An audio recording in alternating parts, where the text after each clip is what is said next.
As Kenyans continue to count losses as heavy rains and flash floods continue to take their toll, residents of Garissa have been advised to move to higher grounds.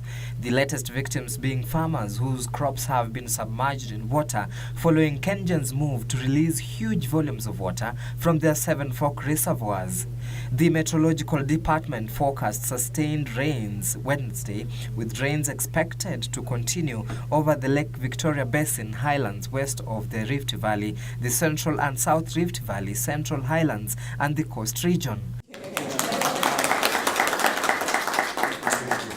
Meanwhile, First Lady Margaret Kenyatta has received a donation of 100 special wheelchairs from the Giants Group of Nairobi.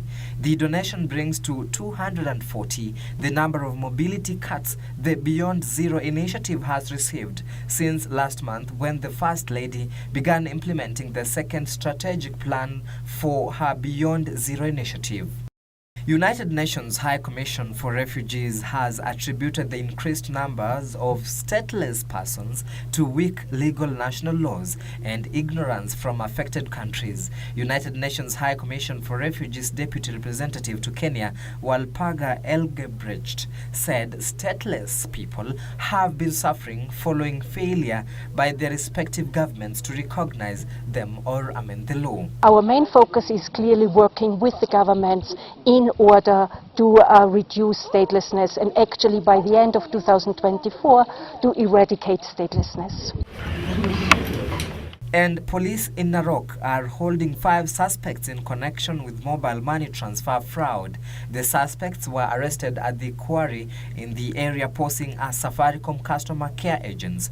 Narok County Commissioner Joshua Chepchieng says the 5 have been conning unsuspecting Kenyans by calling and asking them for their M-Pesa details. Kuna lot of dishonesty kwa upande wa employees wa Safaricom, and the company needs to come out very firmly, because Kenyans are losing billions of shillings kupitia kwa njia ya fraud.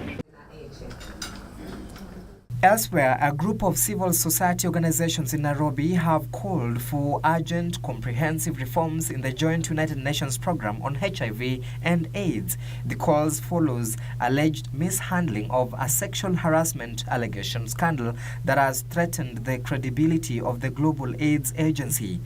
In addition to creating an enabling environment, we also demand that systems are put in place to ensure better and quicker handling of sexual harassment processes. Finally, Kotu Secretary General Francis Atwoli has faulted proposed amendments to labor laws. Atwoli says the amendments will only act to obstruct the labor movement. Any amendments in 2018 miscellaneous amendments are illegal, are unconstitutional, and we stand to fight them, and I'm sure we will get it.